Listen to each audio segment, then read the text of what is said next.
Oh, it's time to grab your glasses, family. It's time for us to get started. I'm so excited. Sitting up here, Kid Magic Rock. Shots out. Here we go.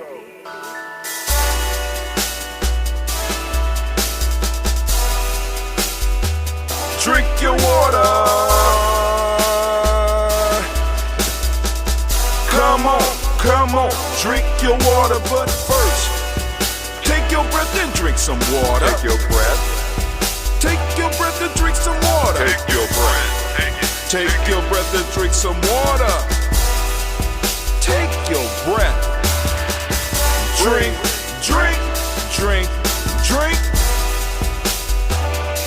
Or should I say, breathe, then drink.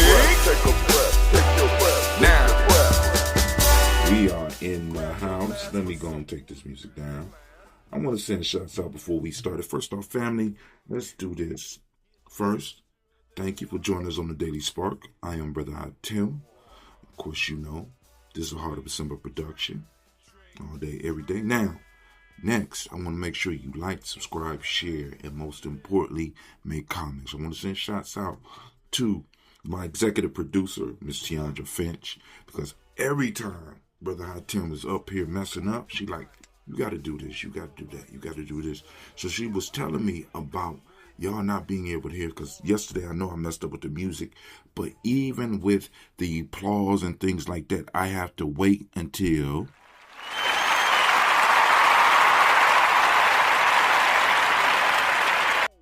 I have to cut it short or wait till it's over so that I could talk through. So I want to thank my executive producer for letting me know about that. Shots out. Let's give Miss Tiandra a round of applause.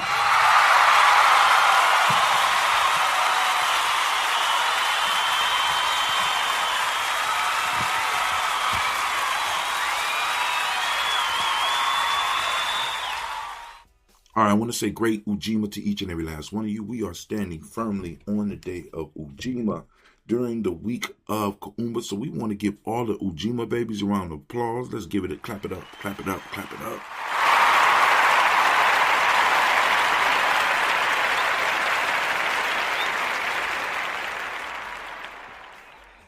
Actually, the pause is kind of good because it gives me time to get some of my thoughts together a little bit. But also, we want to clap it up for the Kuumba babies because we are in the week of Kuumba. For those of you that are more advanced, take your time, look at the world. What lessons are you getting about the principle of Kuumba during this week? We are on Ujima. What does Ujima tell you about Kuumba? Let's clap it up for the Kuumba babies.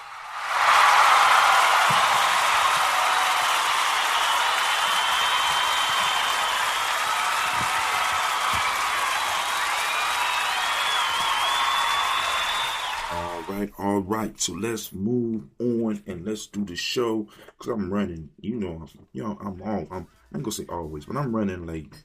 I went up to I had to speak at the Sims account, and I came back. I was because when I go there, I'm able to. They got all the coffee I could drink, and I kind of overdid it. So I guess I had a coffee crash this morning, and that's cool. So now we're doing the show now. So I want to make sure that I leave you with the proverb of the day, just in case I go off. The proverb of the day is: a toad does not run in the daytime for nothing. A toad does not run in the daytime for nothing. The ancestral algorithm for the day is: responsibility is the key that unlocks my collective power. Once again, responsibility is the key that unlocks my collective power. Last time, responsibility is the key that unlocks my collective power. All right, so let's get into the haikus. So the haikus that I created for the day. Now, this one might be a repeat because it was so easy. It says, "It is a good time to be alive in this world. Legends will be made." And the question I want to ask each and every last one of you is, what are you doing? Because right now is the time, family. Right now is the time. Legends are being made. What work are you leaving? What stories are you leaving? What relationships are you leaving right now? Right? Because I'm trying to remember those individuals that were involved with the civil rights movement. They didn't know. They knew they was doing important work, but they might have not known to what extent they were doing it. You know what I'm saying? They didn't really realize it until you don't realize that stuff until afterwards. What important work are you doing? What nation building work are you doing? What warriorship are you doing? What eldership responsibilities are you taking on during these times? And I want you to think about that, right? Because that's what we hear about at the Daily Spark. So let's go and give me a thunderclap for that.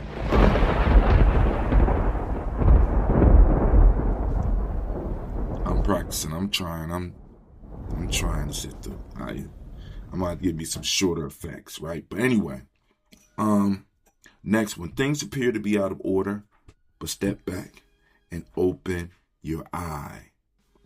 Things appear to be out of order, but step back and open your eye. I didn't say eyes. I said eye. Step back and open your eye. In the old conscious community, we called it the third eye, the main eye, the first eye, right? Open it up. Step back. Things appear to be out of order, but step back and open your eye. Take some time, right? Things look like they're not working right. But then once again, because now, here's the question for you. Are things not working, or are things working in the way that they were designed to work? Is the system reverting? Is the system broken, or is the system reverting back to its proper settings? We have to be clear, because if you're trying to fix something that is not actually broken, you might need something new. You understand what I'm saying? You can't fix it if it's not broken. And we have to really weigh. We have to look at the Constitution. We have to look at the rules. We got to look at the laws. We got to relook at all that shit as citizens of this place here and as citizens on this planet. And we have to have a discussion about whether or not the method that we are in, the world that we are in, is it really healthy for all of us? Is it really healthy for everybody here? Right? So let's move on to the next one. The next one. Let's get it. All right. Confusion appears in the season of new times and changing of guard. Confusion appears in the season of new times and changing of guard. Are we in a confusing point in time? So this means we're entering a new season and the changing of guard. Now, so, we're moving into a new world. So now, let's get into the show today. The script, get on script. I tell you, get on script. Let's clap it up for me getting on the script. Where you at? There we go. No, I can't get an audience. Come on, man.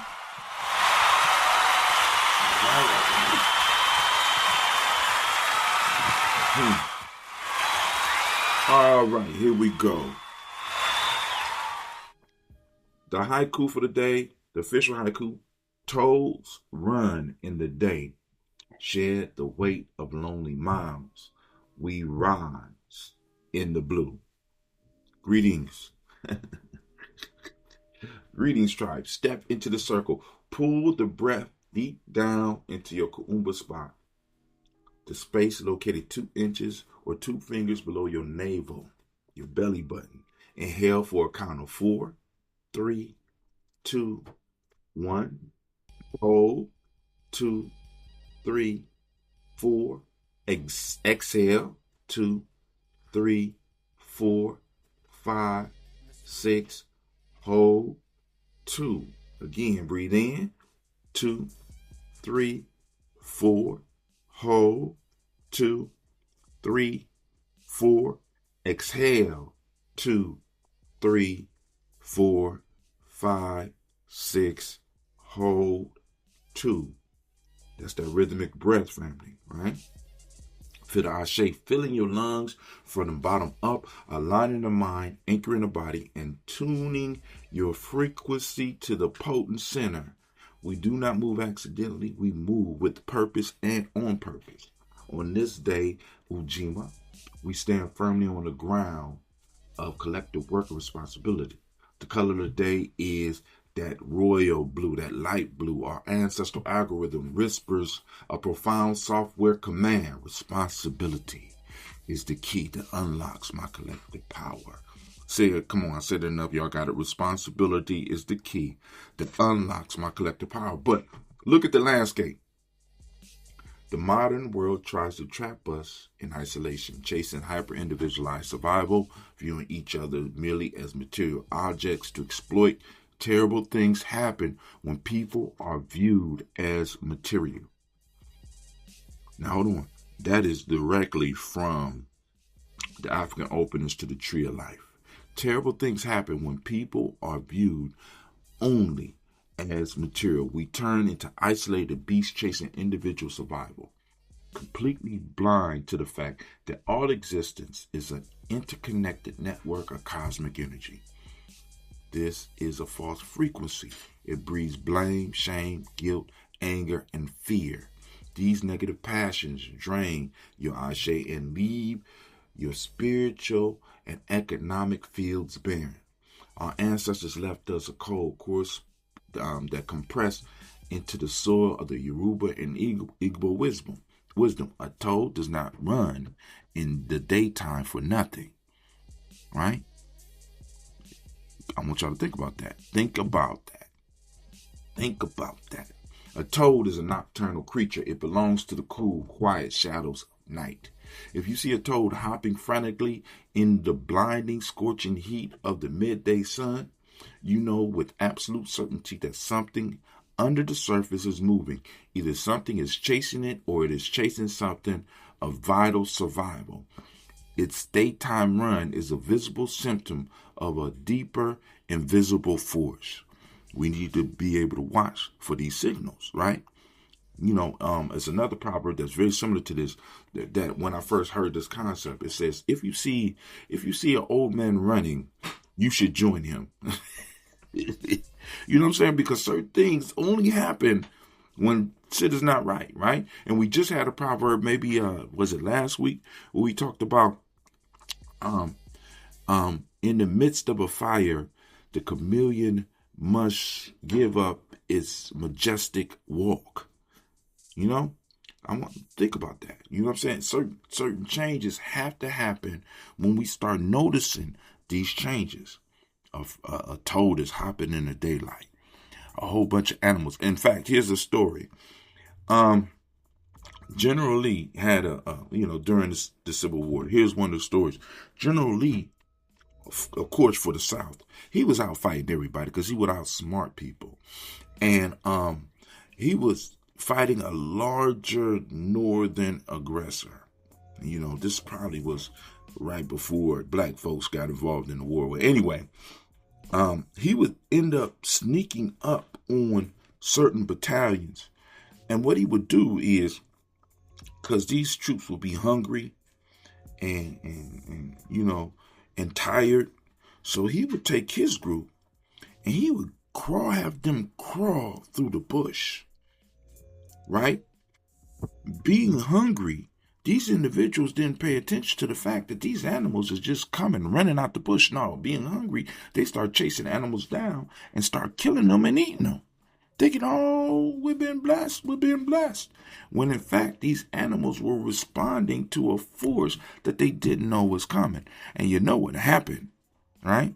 Because for a long time, General Lee, I think it was General Lee, he was giving the North hell, right? Out fighting them in every way.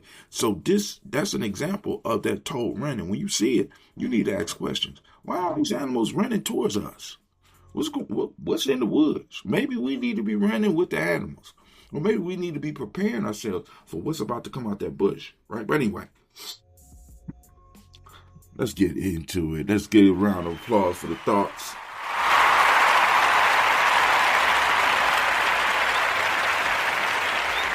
All right. In our lives, the daytime run is our collective action. If we are running in isolation, hustling, grinding, struggling alone under the heat of a sun designed to exploit us, we are running for nothing but our own exhaustion. But when we run together under the banner of Ujima, our collective movement is a response to a higher calling as outlined in the Warrior's Handbook for Life's Journey. That's a book by myself. You can go and check out the author's page. The author page is in the description. Click the link. It'll take you to all my stuff. True warriorship is not pulled from individual ego, but pulled through collective body by a connection to the source. Right? We do not run for cheap vanity. We run to build our own institutions. We run to protect our young Simba and Simpson warriors. We run to establish self-mastery and secure our communities. When you accept responsibility, not just for your own house, but for the brother and sister standing next to you, you turn that individual crawl into a collective sprint. You realize that your brother's problems is your data and your solution is our power. Responsibility is not a burden.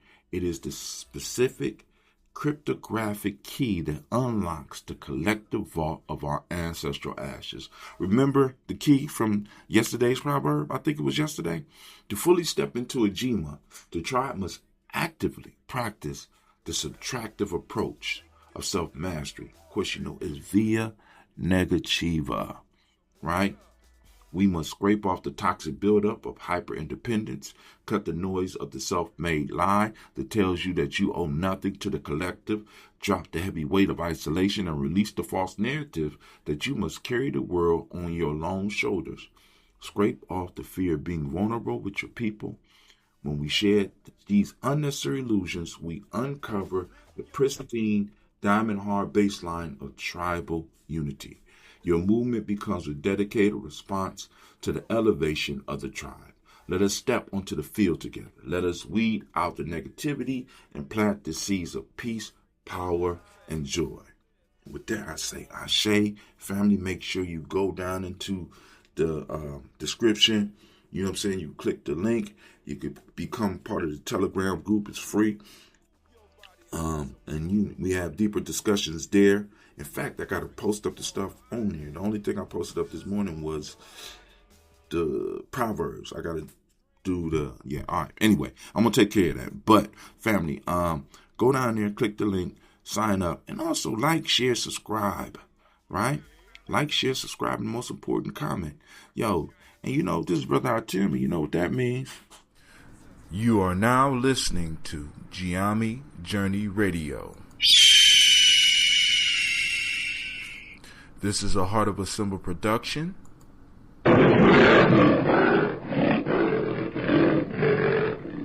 Where we strive to blow up your old paradigms.